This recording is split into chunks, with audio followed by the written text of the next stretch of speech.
And we're live with George Webb in Normandy, France. You're in Normandy, George? I'm in Normandy. It's looks like Van Gogh's about ready to paint his last crow over here. Out there in the field. Van Gogh actually was a little bit west of here, north of Paris, when he painted his last crow there on the Oise River there. And who knows how he got shot? But anyway, did Van Gogh get? He shot himself, right? Yeah, I guess. Yeah. Does anybody actually really shoot themselves? Well, it's interesting because who paints a picture? Who's painting? It takes all their paints and a canvas out to the middle of this field, like I just showed you, and is working on a pretty darn good picture, and then decides to shoot themselves in the heart, so much so that they miss, and it takes them like hours and hours and hours to die. Right. I mean, normally if you shoot yourself in the heart, it's hard to miss. You're pretty good at aiming usually. Yeah. I mean, no, you're not going to miss. So it's just, there's a lot of things there. But anyway. Sounds like the gallery owner to me. Well, okay, yeah. His sister-in-law had got the interest in the paintings, and the husband, I think, anyway, the brother got the paintings, and he had run up quite a bit of debt as Van Gogh was, had been interned against his will. So anyway, there's a lot there. Maybe I'll do that story sometime. Yeah, that would be a good story. Yeah. I started I in a complete like non sequitur. Tracy sent me a video from a guy. I've now closed the windows in order to get StreamYard to work. But there's some guy who's been making the rounds on alternate media, who contends that the original coronavirus was not. Here, I better turn on high octane speculation here. All right, just this guy is contending that it didn't come from bats. It came from snakes. I don't know that makes a difference, but his contention is that things like ivermectin and monoclonal antibodies are all effective against snake venom, and that it has a snake venom contingent. Again, I just started looking into it, but it sounds pretty wacky. Yeah, I saw that Watch the Water documentary. Is that the one you're talking about? Yeah. Well, there was the documentary, but then there was actually an interview that he did with the guy who is the president of Brighteon or something. Yeah, Mike. I saw that interview a while back, and it's, this is the problem with alternative media, is that you can just say whatever you want, and you can just push out whatever narrative is and just say, hey, I'm alternative media. If you really look at the actual sequencing of the coronavirus. Right. And that's what my first question to Tracy was, okay, is there a genetic backup? Can you go down to like the protein level and show me what you're talking about here? Yeah. And where there are some similarities in genetic sequence. So I'm not saying there isn't with the different components, but if you look at the actual sequencing that's been done, there's like 7 different types of bats, and there's that have been inserted into the genome all around China, not just Wuhan. I mean, not just in the far east or far west, but there was this hedgehog. Hedgehogs been known not to be able to be gassed.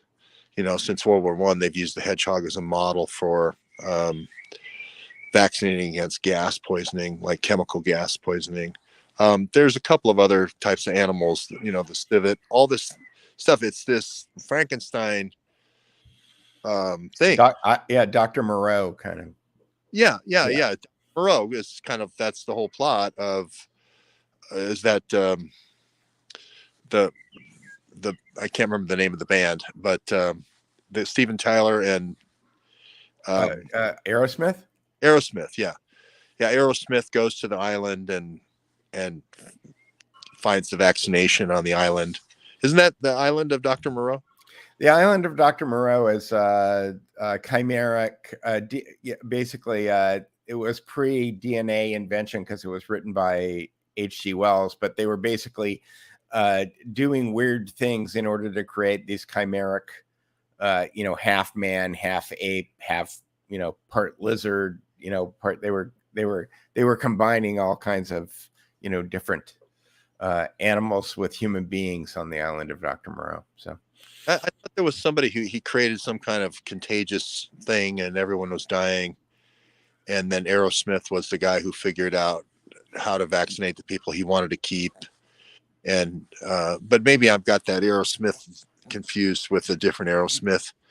But anyway, yeah. So this, because the spike protein of the snake is similar in genetic sequence, but not in the genetic sequence. They just run with it and just say, okay, well, watch the water. It's the snake venom. And now you've got this thing being played, and all the, the Forbes and the Reuters and all the mainstream people are saying these idiots think that snake venom is what's in the vaccine. They're, nutter anti-vaxxers. It's interesting too that all of the doctors that wind up on these shows, they're all chiropractors too. Yeah, that's always an interest. I mean, let's start with the science. Let's go back to the science, and I can't remember what her name was, but she was on a couple shows and actually went through the genetic sequencing and said, hey, this is kind of like a chimera that's been created for a whole bunch of different reasons. It's been a while since I covered this. It was about 2 months ago, but this is the problem with alternative media: is if you don't have the responsibility of cross-checking and doing your fact-checking, then it's they undermine everybody. Right, exactly. I call it the cat poop sushi phenomena. You and I can go up to Malibu. We can go to Nobu, and Nobu could bring out like the greatest tray of sushi that's ever been made, except there's one piece in there that's got some cat poop in it, and you don't know which one it is, right? So it just nobody wants to touch it. Yeah, it spoils the whole tray, and that's sort of this thing with Watch the Water. Now, I'm not saying that you can't detect coronavirus in water, and there's a lot of surveillance systems where you can do it. I believe it's by kind of tuning a wavelength at the frequency of the actual measurement of the coronavirus, which only kind of resonates, sort of like the tuning fork idea. It only resonates that frequency, and you can jumping back to the terahertz, right? Yeah, you can use water surveillance. And I'm not saying that there's a new report out now with the WHO. It said it could be in the cold food chain. It could be also, it could have started in China with the cold food chain. It could have started in China with a lab release. This is the latest and greatest reporting, by the way, right, from the WHO. Still isn't saying for sure that it's zoonotic, but the problem with the WHO, to just pivot to that for a second, is they directly are in conflict with the already declassified U.S. intelligence releases about when the early clusters were. The U.S. intelligence was already released and said the military games timeframe was the first early big cluster, and the WHO as first reported by you. Correct. And they are still clinging to this idea that it was a month later. Blah blah blah, and they're ignoring the clusters. They're ignoring the fact that the bat wasn't sold at the fish market.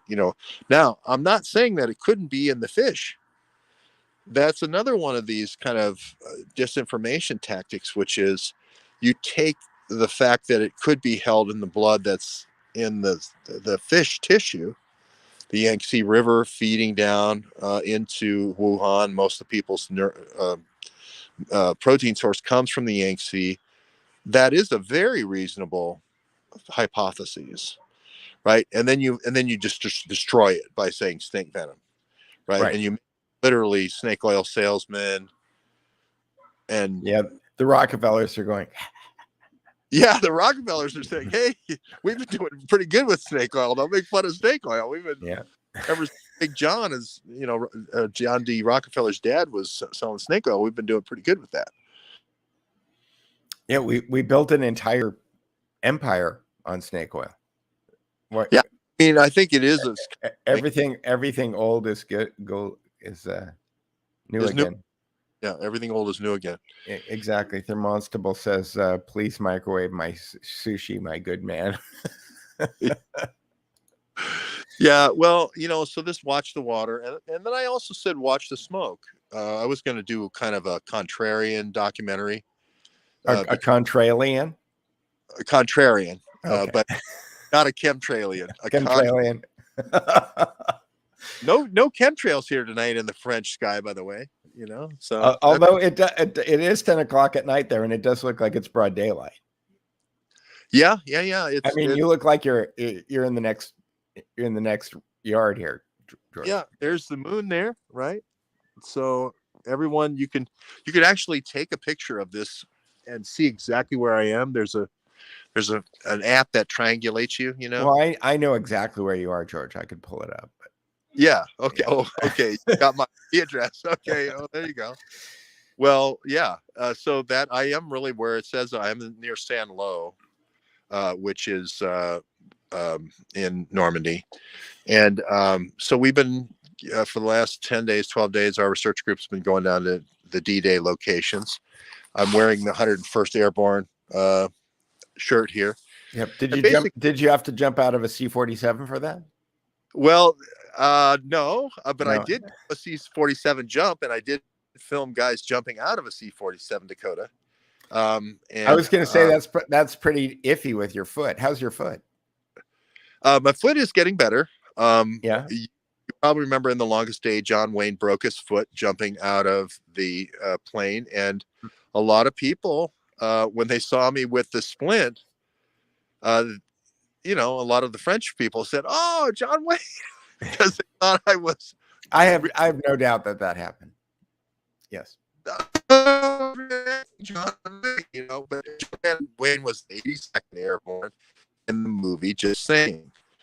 But if you want to pivot a little bit to some fun with the 101st Airborne, I'll go there with you. Pivot for fun.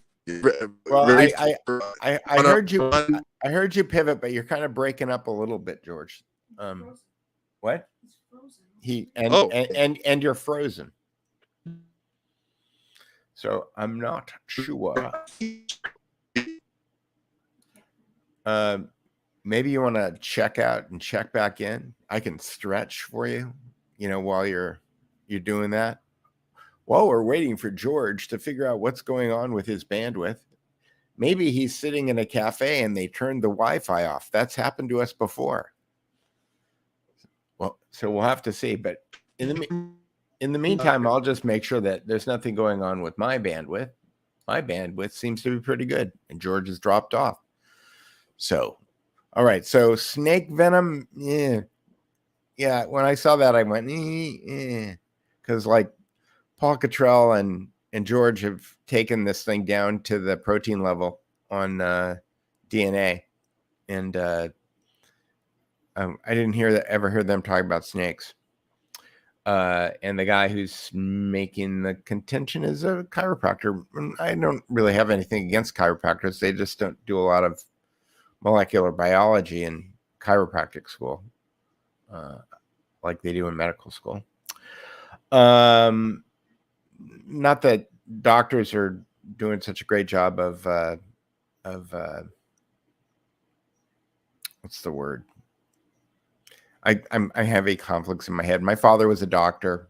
I have a lot of respect for doctors and what doctors do, but I also understand they're human beings and they're susceptible to a lot of the same pressures that regular human beings are, and so they're not gods. And however, medical doctors do a significant a significant amount of study in molecular biology. And I do not believe that chiropractors do. So that's why my first question for Tracy was, is there molecular backup for this? But I'm going to go watch the thing. Let's see if George is going to come back. There's no way for me to even text him. I guess I could probably open up a text window and say, how are you doing, George? Are you coming back? Are you coming back? Or are you coming back? And in the meantime, let me see if there, I should probably just have like videos or something prepared in the case that something doesn't happen and I need to go figure out where George is. I don't know. People could ask me questions, I suppose. I could say hi to people. Hi, Debbie. Hi, Norman. Hi, Taz. Hi, Green Mirror 555.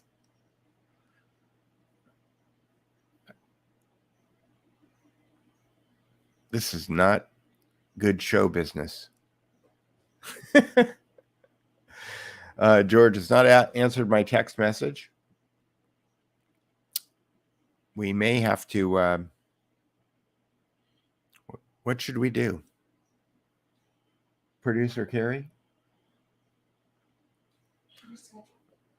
We should reschedule.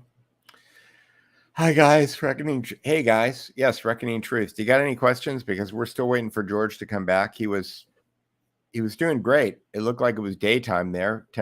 Oh, he's back. I heard him boop. Hey, Peter. And he's back. Hey, how you doing? Sorry about that. We're out in the middle of the country, so it's a dicey Wi-Fi world here. So, well, did someone turn it off or something? We rebooted. I think we got. I don't know if we got a friendly DDoS or what, but something happened. Is there somebody in the farm watching porn? No. I was thinking more friends from one of our friendly NATO countries. So yeah, but anyway, yeah, maybe Sweden. I thought I saw some Swedish IP addresses, but I don't want to be that kind of guy who just speculates. Right, so exactly. We've already disposed of the snake venom but you sent me a graphic. What did you want to talk about today? Well, I'm not far from the from a French town called Bio, and it's Bayeux, and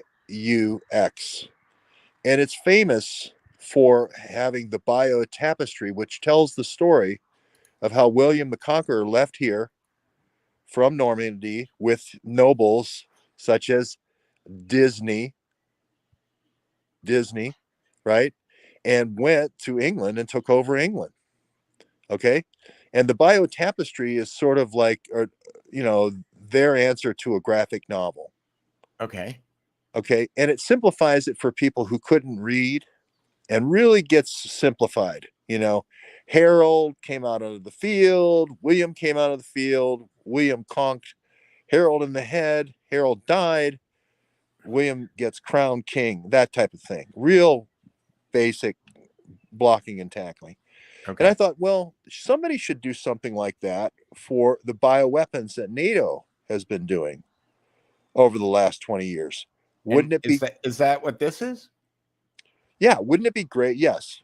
Wouldn't it be great? And I'll explain it to you, Peter. Okay. Wouldn't it be great if somebody did a bio tapestry, BIO?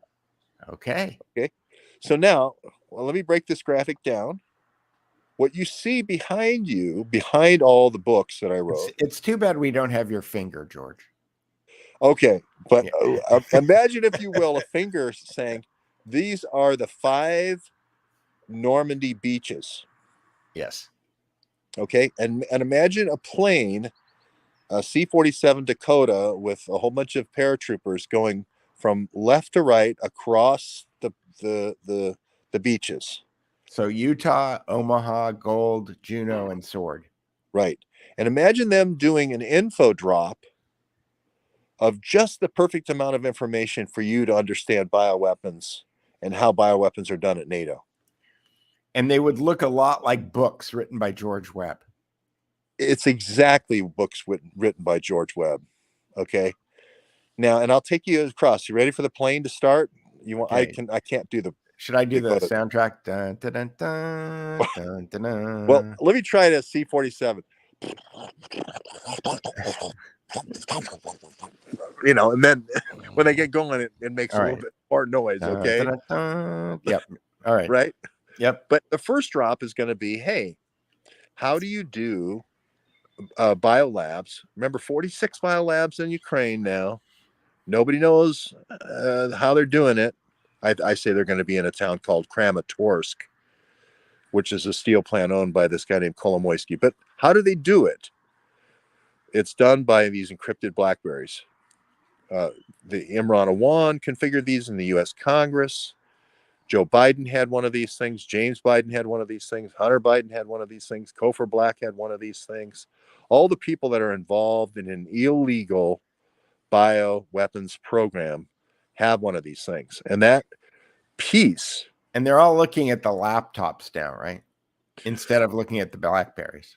Yeah. Yeah. Well, and the laptops we said from the beginning are going to have the same sticker that the Blackberries did. They're going to have Senate Sergeant of Arms. Once about 6 laptops in the Senate Sergeant of Arms went missing, if you remember, on January the 6th. And that's after they found one in a closet, right? Right. But I'm talking about January 6th, 6 right. laptops. Okay. Once your life starts in the Senate Sergeant of Arms office, it can travel now anywhere around the world for years and have diplomatic immunity. So what I say for Blackberries, which is also something I'm talking about in this because they're more mobile, is also true for the laptops.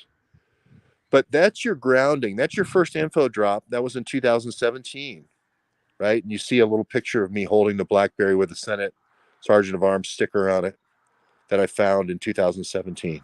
Okay. Now come a little bit and more. Task Force. Yep. Task Force is the ex-cop that came out and helped me do research.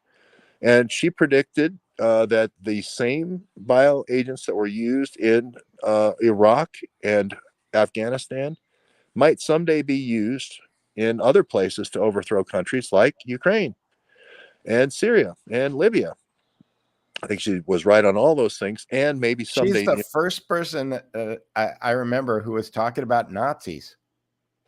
Big time. She talked about Nazis and biolabs a lot. You met her. Yep. So that book was called "1 Minutes to Midnight," which is and let me just let me just break in here for 1 second. Sure. George and Task Force and I went to go have drinks, and Chuck Johnson was at the other end of the bar with Ben Schreckinger, I think, from Politico, and we were sitting there and we were talking about, the stuff that we were talking about Blackberries. We were talking about the Awans. We were talking about spy ring in Congress. And then Task Force just starts talking about Nazis. And I was going, she was talking about the story that she really wanted to do was about the Nazis. And I was looking at her and I was looking at George and I was going, nothing that she's ever said, or nothing that she ever talked about, or nothing that George ever talked about, didn't seem completely out of left field to me. But the Nazi thing, like, I didn't get it. Like, I didn't understand it. I mean, I get it big time now, but she was the number one first person who was mentioning Nazis in DC. Yep. Anyway, I digress. No, that's very important that you're a witness to it as well. And we're talking about taking the old Nazi program and moving it into the United States, into Fort Belvoir is the place we had looked at. So moving across for your info drop, I did write a book about Under Lockdown, which was using these bioagents to do a lockdown in the United States. The key guy was a Ukrainian. You want to use a guy who's a partner, not a NATO partner, because they have a rule against using bioweapons convention. But then this would be someday used against a sitting president. And that book was Somewhere Under the Rainbow. And that's your your fourth info drop, and then your fifth info drop is the U.S. counterpart to basically taking these old Soviet bioweapons and then attenuating them to create sort of live exercises, sort of like really realistic fire drills, if you will, with a little bit of fire.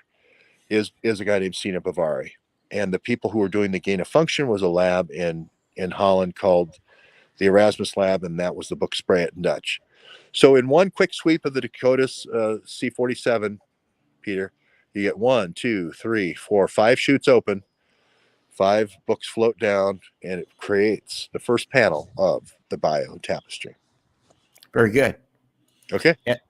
All right. And I need you and I, when we're done with this video, I should have a link to that in the book section of the Duke Report. Yeah, and it's on my Substack. This is my latest Substack where I break this down in detail. Okay. So you don't have to like take my 2-minute description here. You can read a 10-minute, where it's laid out. All right. So it's on your Substack, and the title of your Substack is, I saw it earlier before. I think it's all these windows. It's just part 2. I'm calling it Blood, Sand, and Betrayal. I worked with an incredibly talented Hollywood creative director, producer, and a documentarian named Peter Duke. And he said clearly to me, always have a running counter theme to any kind of thing any new concept that you're trying to relate to people. But therefore, and always be able to go, meanwhile, back at the ranch, back at World War II, right. Here's how they dealt with the Nazis back then, and now you get to deal with the Nazis right now with Klaus Schwab. So he instructed me clearly that there should be this counterplay between fighting Nazis now. He didn't say Nazis now, but he said whatever you're doing now to something happening somewhere else that informs the characters in the here and now. So that's what I did. Well, this has got a very kind of Neil Stephenson Cryptonomicon feel, because in that book, Stephenson bops back and forth between Silicon Valley and cryptocurrencies and fighting Nazis and Japanese, looking for Yamashita's gold during World War II. So from chapter to chapter, it goes from Silicon Valley to World War II, from Silicon Valley to World War II. So same thing. Don't get me started on Yamashita's gold. And the Moody's and all that. Don't get me started. All right. Well, but I've told you Dr. Farrell's hypothesis, right? Dr. Farrell thinks that Joseph Farrell thinks that between Yamashita's gold, the Nazi gold that's in Switzerland, and the gold that was looted from South Africa when they handed over control to Mandela with empty vaults, that there is enough gold in that off the books reserve to keep gold at the price level that they want it to be at for 50 years, like they've been doing. So they just kind of reasonable. They just kind of like bleed it out. They take their personal stash and they kind of bleed it out into the market to kind of keep gold, $1,600, $2,000 an ounce, just by like dumping more out into the market. Well, there's an interesting.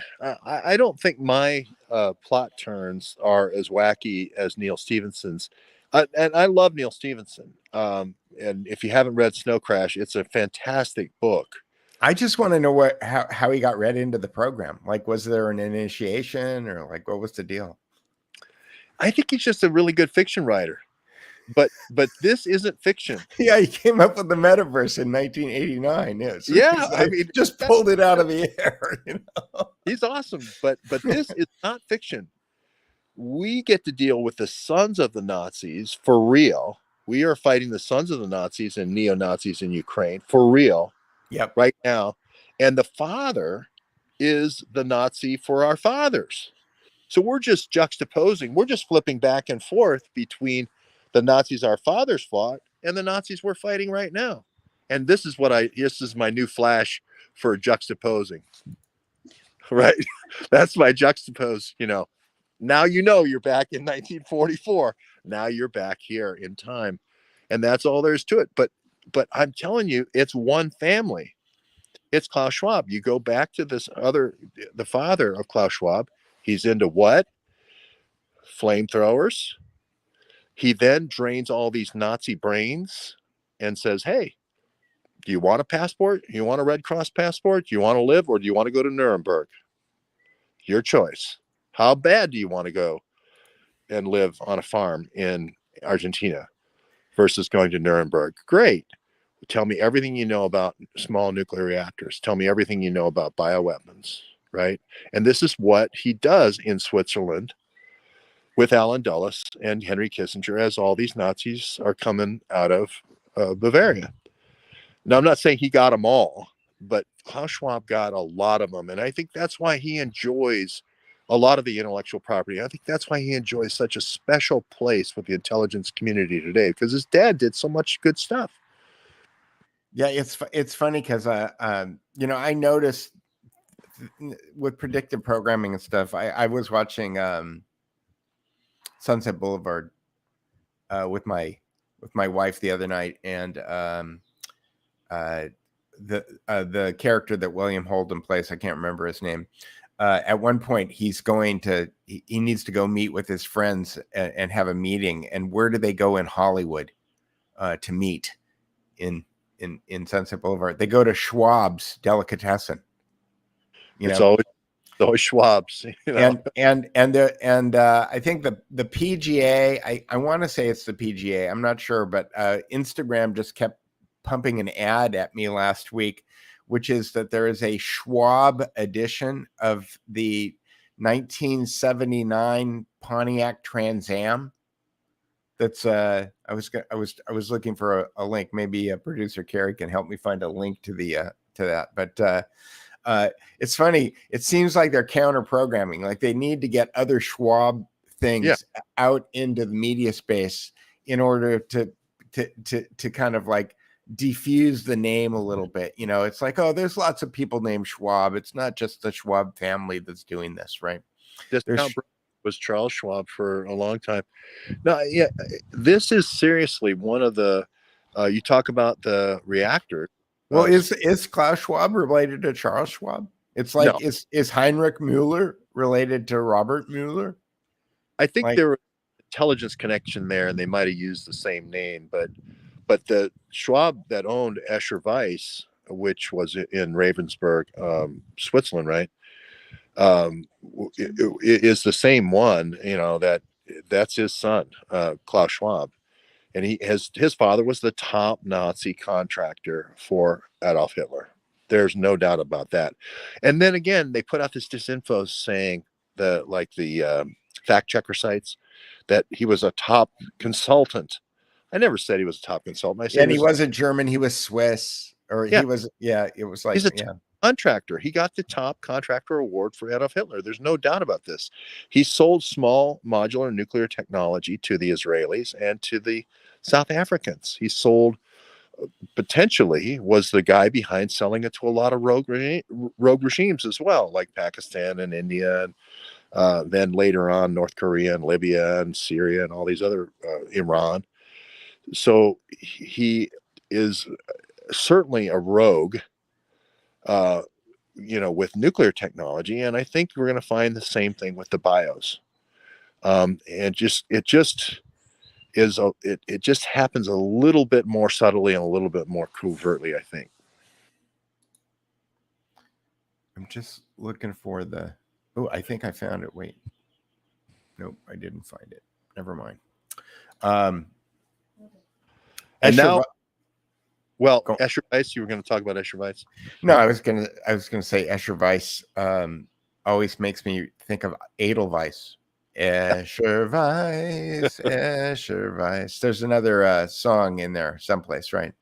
You look happy. If we had JK around, we could write the Escher Weiss song, right? You give me secrets, I give you passport, you don't die. Well, I was also thinking, if he's sending the small nuclear reactors from Switzerland or the border of Germany and Switzerland to South Africa, then maybe they could use the same crates to take the gold out that they, it's like, that What for do you warrant do? they're sending the reactors back for warranty repair, right? What do you do? Yeah, so Steven Spielberg crate. What do you do with your Right. illegal gold? You trade it for illegal uranium because you can one day run the world and power the world with your illegal uranium, right? Where gold is just kind of sits there, right? Right. You can You may, create. yeah, you may have to take may need to remelt it and put a new stamp on it though, because the stamp that was on it, whether or not it was Nazi or South African, it might be inconvenient, right? Yeah, double eagle. Yeah, the double Yeah, eagle. But yeah. So but if you think about it, right, is if I can create if I can tag everybody in the world, let's say with a nanoparticle on the inside of their lungs, okay, and I mhm. can know for sure who it is with a biometric phone and a biometric computer, and I can make sure they're talking that, about this. that everybody carries in their pocket. Yes, they're talking about this right now where you have to have a bio passport to get on the internet. That was proposed at Davos in their 50-page summary. I'm not talking about something that they're No, not. no, this is yeah, and you wonder why they're giving people Obama phones back in the day, right? They want everyone to know that having a cell phone is a human right. Having a smartphone is a human right with an Intel terahertz chip in it. Well, yeah, thank you very Yeah. much for for identifying me. But my point is that they are talking about an internet driver's license driven by a biometric phone or a biometric computer. Okay, and now I can start saying you can't drive anymore. You can't have a gasoline car anymore. And if you ever pulled over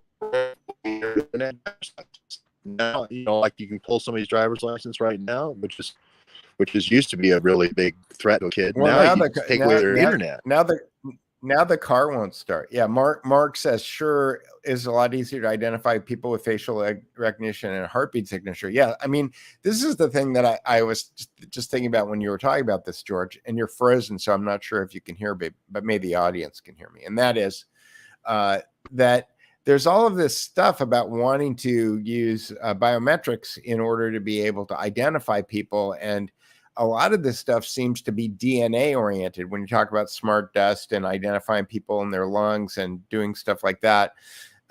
Facial recognition and, like Mark said, heartbeat signatures. There's thumbprints, right? There's all kinds of different ways that you can identify people without actually going into them in order to figure out who they are. And so it makes me start wondering whether or not this is another kind of like stalking. Is it a Trojan horse or a stalking horse using, biometrics and the passport that allows you to fly as the reason to get you involved in something that winds up having some kind of radical deleterious effect on your freedom. We were talking about Neil Stephenson earlier, and in the beginning of the book Diamond Age, which is my second favorite Neil Stephenson book, there's a criminal who does some terrible thing at the beginning of the book, and his punishment is that they inject like nano grenades into his bloodstream, and they as the judge sentences him to walk to the end of this pier. That's his sentence. And he walks to the end of the pier, and when he gets to the end of the pier, the nano grenades that are inside of him explode, and he falls over dead. And that's the end. And as I'm digging into the investigation, I probably should turn on my my high octane speculation banner there in order to protect the channel while George is figuring out his Wi-Fi. I just wonder if at the terahertz level they can identify individuals by their DNA. They could just switch you off, like the nice part is not being able to get your car to start. The bad part would be just making your heart stop. Like if you didn't behave, that would be rather unpleasant, I think, and the opposite of freedom. The opposite of freedom. Well, I don't know where George is, but let's take a look at some comments here. Yes, somebody says no notifications. I don't know what that means. Hello, Holly. Thank you very much. Pat Marson. Interesting. Yes. So while George is gone, I can just talk about the fact that Neil Stephenson for a long time has been one of my favorite authors. Like I've read practically everything that he's written, and I've read many things that he's written multiple times because I just get more out of it every time. Snow Crash #1, Diamond Age #2. Although there's all kinds of other great books, if you want to read really one of the most depressing but really thought-provoking books ever written in the speculative fiction, he doesn't call it sci-fi, he calls it speculative fiction world, Seven Eves is another one. And Seven Eves is interesting because at the beginning of the book, the moon is hit by something that Stevenson refers to as the agent, which knocks the moon into 7 pieces, and the pieces start bumping into each other, and astronomers all over the world figure out that humanity basically has 2 years to get off the surface of the planet. They can either go underground into mines or they can go out into space, but everybody on the surface is going to get annihilated in 2 years. And the book is largely about the politics of how you would manage something like that. And so certain things like eugenics winds up becoming a very topical thing for people to discuss. And you've got the kind of battles between the people who want to get the best DNA up into space versus the people who want to be the most fair, right? And so you've got these kind of two battles, which is kind of a microcosm of where we're at right now. And he just basically puts a clock on it, says you've got 2 years to figure this out, which makes it really interesting. Makes it a really interesting book. He did another book called Fall, which is about a billionaire who mistakenly eats some food on his way to get a minor medical procedure done, which causes him to die in a doctor's office, and they digitize him and they put him into a virtual world, and all the kind of ethical and electronic kind of business. It's more business. It's like if you could digitize people and put them into, heaven, as it were, which is really hell. If you could put them into a space like that, how do they maintain their sovereignty? How do you pay for it? What happens if you don't have enough electricity? Like all of the different blocking and tackling. Cryptonomicon is a great book. Again, like I said, it's about two guys who are starting a cryptocurrency company. This is 20 years ago. This book came out. And you talk about cryptocurrency. Spoiler alert, if you're going to read the book, turn this off right now. But the guys find out at the end that the money that's been put up for their crypto company was put up by the mob.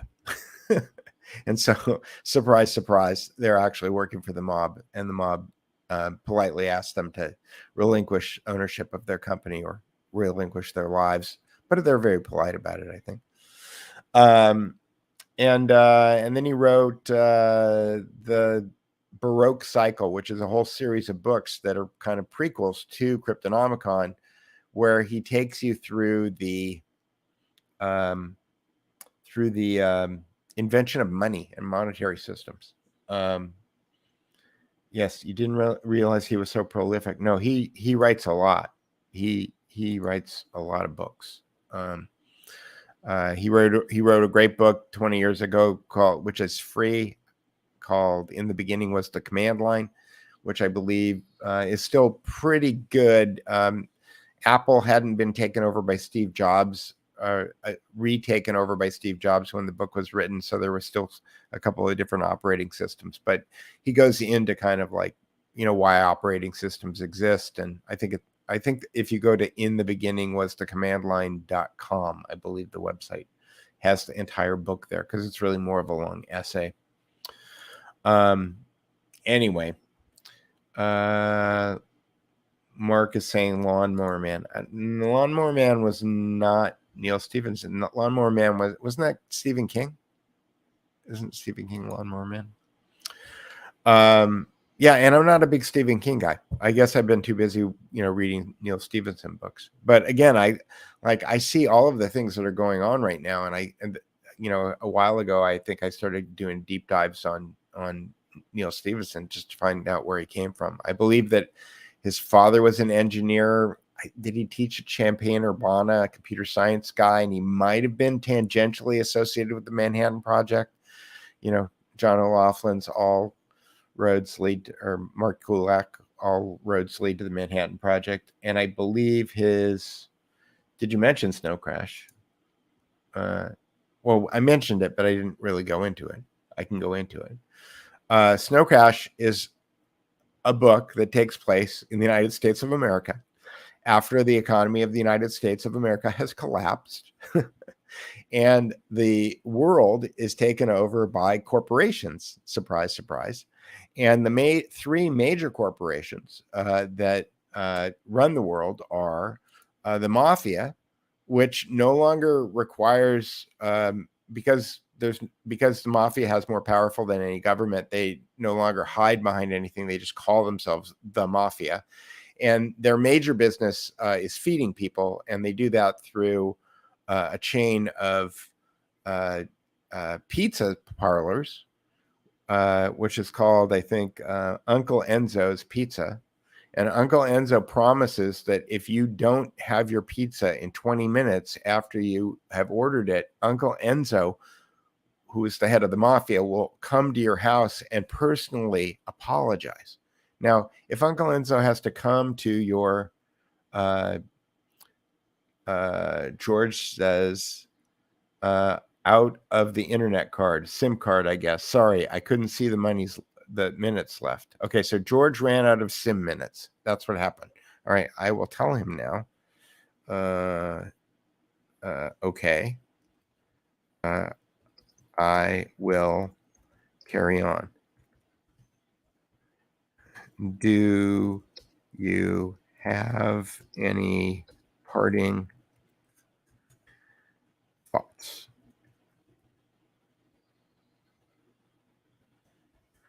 So we'll see if George answers that.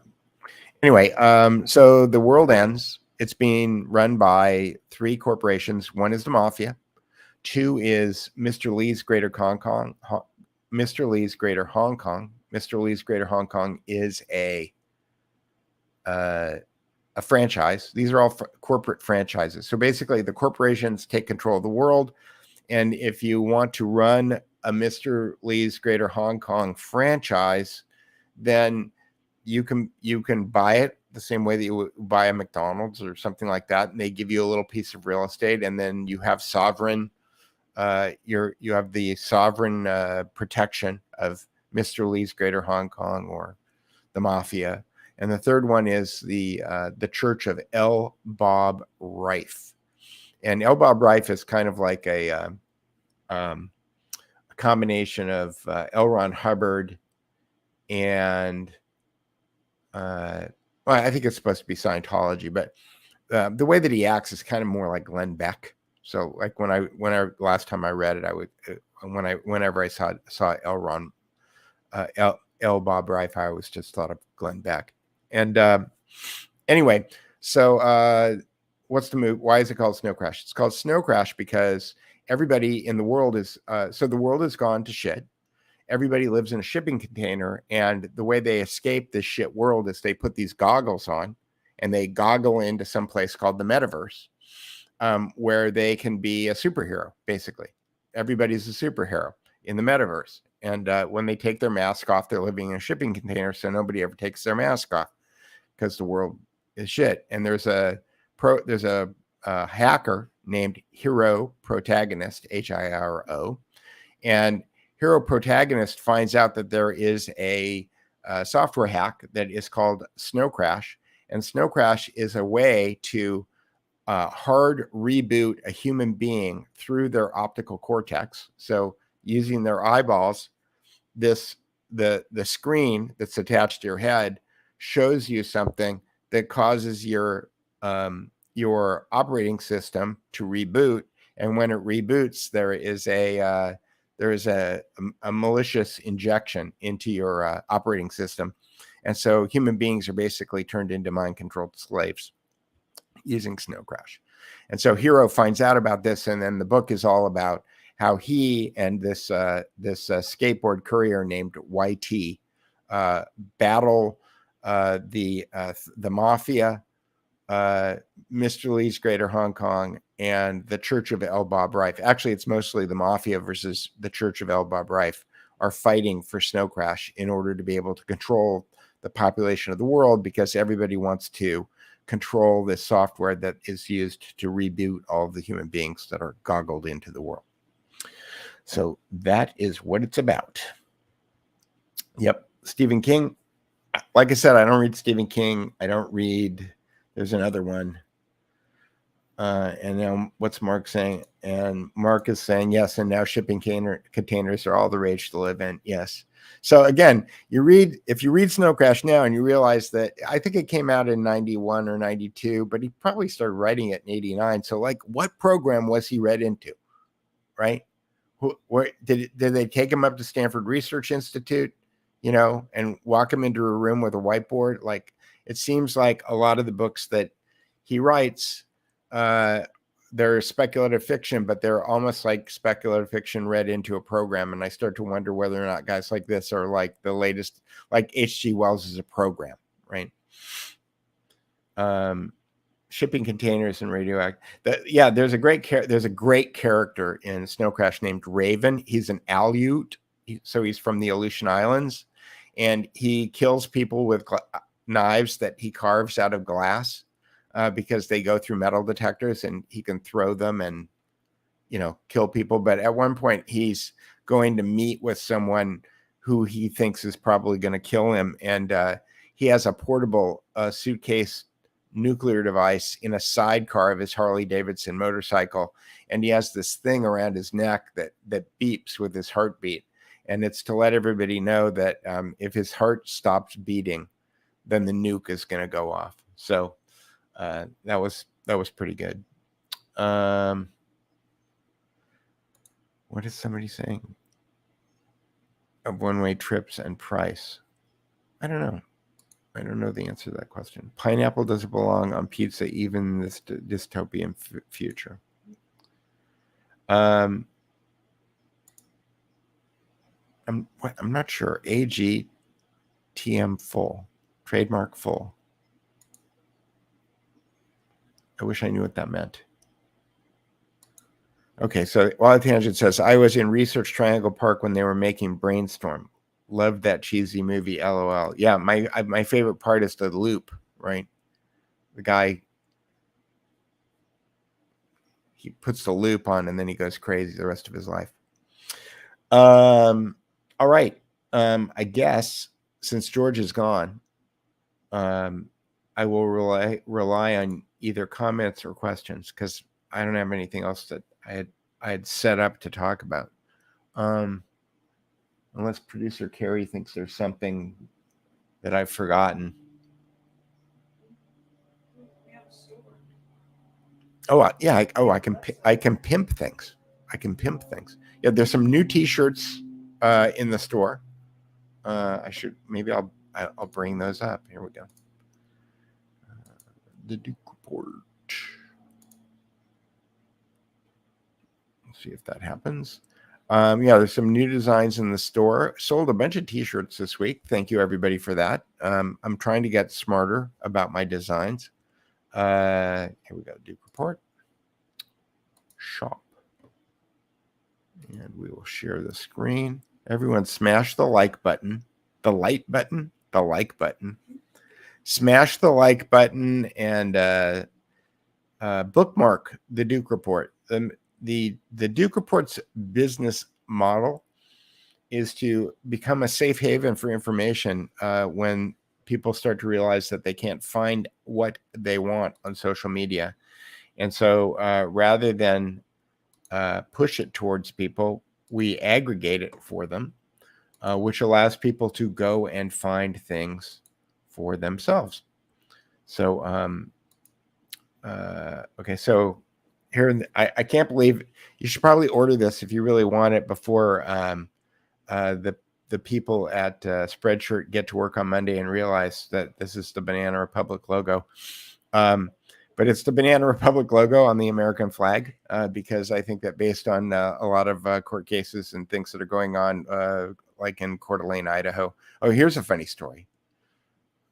Somebody from Antifa tweeted out yesterday. If you look at my timeline, somebody alerted me to it. But that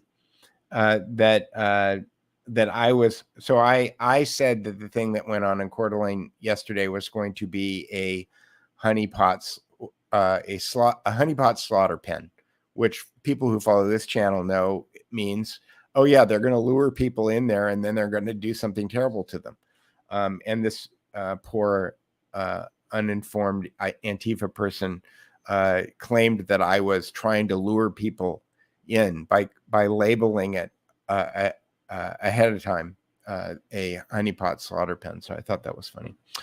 Okay, so we have Banana Republic shirts. Last week we sold a bunch of these George Webb quote shirts. George Webb said famously, a conspiracy theory is like an egg. It doesn't necessarily mean a chicken, but it's a good predictor of a chicken.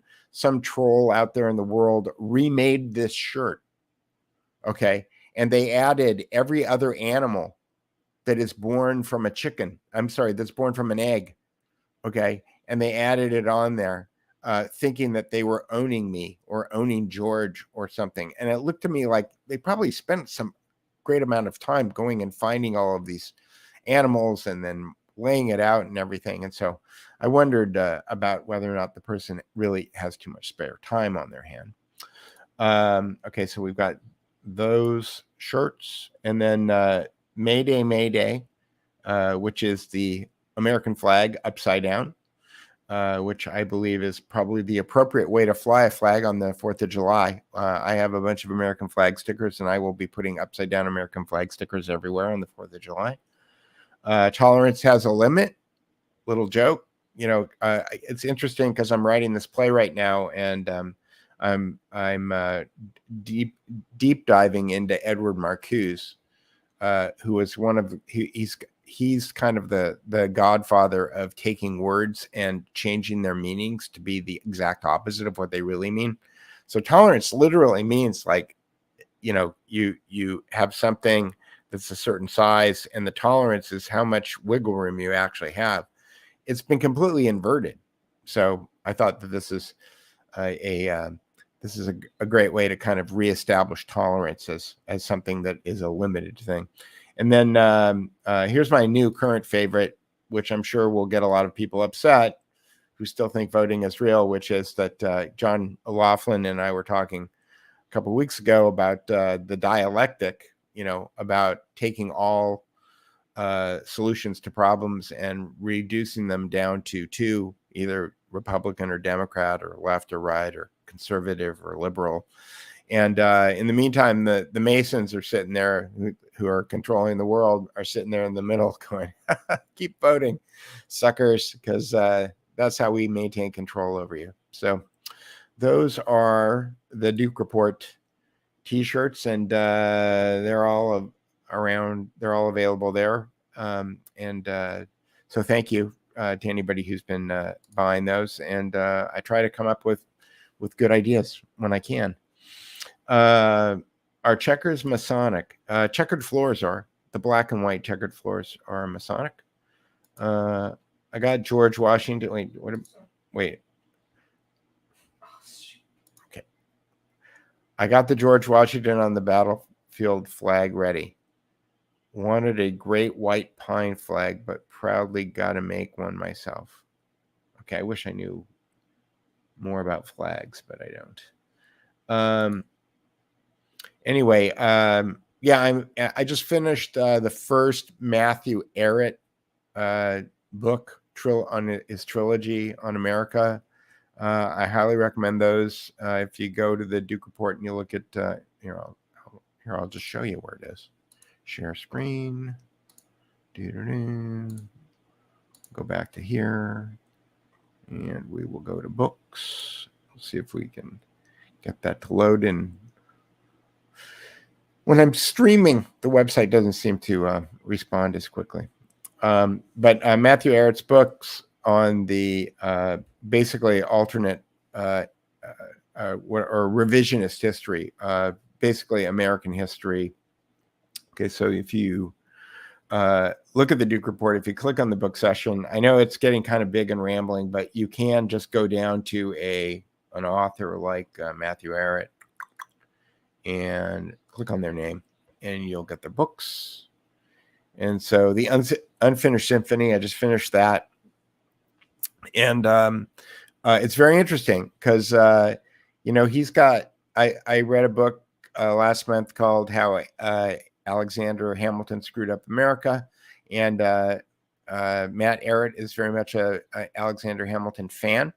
And but he makes the Alexander Hamilton Screwed Up America book. They make really good cases for Alexander Hamilton not to be trusted. But Matthew Arrett also makes some very good arguments on some good things that he did. So I'm looking for balance in my life. So I recommend both those books. So you can find that on the Duke Report. You can find all the books that either I've read or I'm planning on reading. They're all there. And if you see any that you think are missing that need to be there, let me know. I think it's contact@thedukereport.com is the email address for contacting me. And I can take a look and let you know on all of the books on the Duke Report, or most of them. Matthew Arrett's books are only available on Amazon. You can actually buy them directly, but you have to go to an email address. So I put that on there, which is Canadian Patriot 1776 at whatever that email address is. And you can buy them directly from him. But on almost all of these books, what I try to do is I try to give you as many different choices for how to purchase a book as possible. Meaning, let me go back. I think Tragedy and Hope has probably got the most options. If you go to Tragedy and Hope, for example, by Joe Plummer, you can buy it on Amazon. But you can also, and if you click this button here and you buy it on Amazon, I'll make like 15 cents or something. But there's also a free text version. There's a free audiobook version. There's a French, Italian, German, Spanish, and Romanian version of the book. And so what I try to do on each one of these books is that I try to give you as many different places to buy it as possible. And if there's a free version of it, I will post a link to the free version. And then if you don't have time to read it, or you don't know whether or not you want to read it, I try to put some videos on here too. So you'll find there'll be a lot of John O'Loughlin videos. There'll be a lot of Jay Dyer videos. People who are reviewing this stuff. I try to include those things, because a lot of people don't have time to go read a book, but you can a lot of times if you watch one of these videos, you can kind of get the essence of the book. So that is what's going on there, and we'll stop that. And somebody wants to know if Oliver Stone and Roger Stone are related. I don't know, but what I really want to know, because I'm working on my play, I want to know whether or not H.G. Wells and Orson Welles are related. Because if they are, it would be super interesting. I'm also reading. What else am I reading right now? I'm reading MCA, Ronald Reagan and the Mob. I think it's probably not the right name of the book. That book's super interesting too. Anyway, the January 6th was looking for some decent photos, but they couldn't find any. Yeah, they couldn't find any because somebody took too many pictures of their operators and didn't get called. Okay. Everybody around that person who took the pictures, like, they all got subpoenaed and they all got called. But the guy who had the pictures of the guys with the earpieces standing on top of the car, telling everybody to go up the stairs, pointing at the photographer and saying, "Who is that guy?" Those pictures, like, that guy didn't get called. So It's ridiculous. The Duke Report is an absolutely amazing resource. Thank you, Peter. Thank you for saying that, because what I'm trying to do with the Duke Report is I'm aggregating. There is no original content on the Duke Report. The Duke Report is simply a resource. It's like the whole Earth catalog of I hate using the word truth, but I'm trying to point people in the direction of finding out how we got to where we are and why we're here. And there's plenty of people like Mark Kulak, who's listening right now, who's much better at deep diving on stuff. I think the top report on the top story on the Duke Report today is Bill Taylor's story on Uvalde, and he dug all this stuff up on Uvalde. I don't have time to do that. I'm too busy like aggregating everything and putting it all together, and I'm just trying to kind of keep up by, reading the stories, which a lot of times is like drinking water with a fire hose. But things that you should be aware of on the Duke Report, which I can go over quickly. Yeah, it's getting better every day. I do work on it every day. You might notice little things changing on it all the time, because little things are changing on it all the time. But let me see if I can get this to work. Last 10 stories. So on the homepage of the Duke Report, you'll see that it's whatever the last story was that somebody posted. But if you want to see like what the last 10 stories that Caitlin Johnstone posted, if you go to last 10 stories and you click on Caitlin Johnstone, you'll get the last 10 stories. In a perfect world, if I had a software developer working for me, I would just make it so that you would click on Caitlin Johnstone's name on the homepage and you would get the same 10 stories. But I don't, so I'm making the best, with what I've got.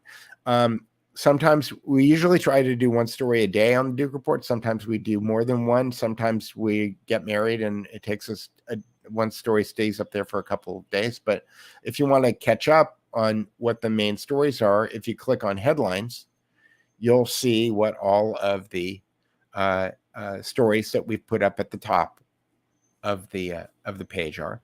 And a lot of times, if you don't want to go kind of, drill down on all of that text, because some people have a hard time reading it. I admittedly, I'd fix it if I had more resources. This is an easier way to just kind of look at the top stories. And search engines. I added a few this week. First headline search is really interesting because if you see something that you think should be trending, like what's the name? Patriot. What are they called? Patriot Front. I'm going to put in a quote, Patriot Front.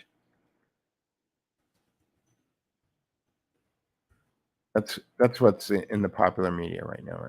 So if you put something in there, then it will show you all of the newspapers that are running that as a headline right now, which is interesting. Now, this is more interesting for finding stories that have been buried, because if you see something that you think should be a story, and then you go to first headlines and you put it in there and it doesn't show up, then that winds up becoming, as George would say, metadata, right? So 50,000 feet is Keith Adler's search engine. I still think it's really one of the best search engines out there. It really is basically Google with all of the algorithms turned off. I think it's literally Google with all the algorithms turned off. It's my default at this point if I can't find something else. And then, we've got all kinds of other resources here for all kinds of stuff, including Wikispooks. Wikispooks. It's like if you see somebody and you're interested in finding something out, you can like type in Dan Crenshaw. See somebody and you think, they seem kind of spooky. And you get Dan Crenshaw, and it seems like, oh yeah, he's a member of the World Economic Forum Young Global Leaders 2019. Oh, thanks, Dan. Okay. So Wiki Spooks is good. And there's all kinds of other great stuff in here. Sources and methods. In this section, these are links to all the websites that I pull data from. So instead of, and then I also, in the right-hand column here, if you want to build your own feed reader, which I, recommend if you don't like the Duke report and you think that you can, set up your own feed reader or do something in a better way than I can do it, then I have links to all of the RSS feeds that I use here. And then these are links to all of the websites that we pull from. Books you've seen. These are, I think that I'm about 200 books right now. And again, this is probably, John O'Loughlin is probably like my inspiration for this, just because I didn't actually realize that history has been so well documented. Films and filmmakers. A lot of these things are, there's a lot of videos out there on, that you can watch that will catch people up. Alex's War by Alex Jones, about Alex Jones by Alex Lee Moyer, is going to come out on the 29th of July, I believe. It's been pushed back from January. I don't know why, but that movie is actually coming out. I'm going to go to Austin for the premiere. I've seen the movie once already. It's a fantastic film. But there's all kinds of other stuff here. And for people who are watching the markets right now and trying to figure out what is going on and how they are creating this great reset, my number one recommendation is Princes of Yen with Professor Richard Werner. This is on YouTube. It's free. It's an hour and a half, hour and 48 minutes. They explain how markets are made. Like, this capitalism thing is just kind of nonsense. So with that, I will go back and see. You can also add editorial without compromising the site. Maybe. Editorial takes time. Like I'm doing my editorial right now. I'm talking to you. The editorial is the marketing for the rest of it. And editorial can get you in trouble too. Like, by virtue of the fact that I don't have any original content on the site, except for maybe a headline or two that I write on the top, I'm actually legally and morally and ethically under the Section 230 protection of the Digital Millennium Copyright Act. Crisis Capitalism. Yes, Crisis Capitalism, Princes of Yen. It's a great film. I recommend it to everyone. All right, everybody. We will see you on Tuesday, I believe, with George, and then Thursday again. And Addie, I talked to Addie yesterday. Addie said he wanted to do a show with me again this weekend. Addie's been in Georgia on the campaign trail, and I said yes, and then I haven't heard back from him. Oh, also tomorrow morning, Monday, I'm going to be on with Michael Parker. Do we know the name of that show? TNT. Yeah, I think it's called TNT. Yeah, look up Michael Parker on Twitter. I'll tweet it out. But I'm going to be on with him, and that goes out. That actually goes out on radio, I believe, around the world. So I'm going to be on radio tomorrow. Thank you, Debbie. Thank you, Mark. Thank you, Wendy. Thank you, Pat and Wild Tangent and Norman and everybody else who's here. Thank you very much, and I will talk to you later.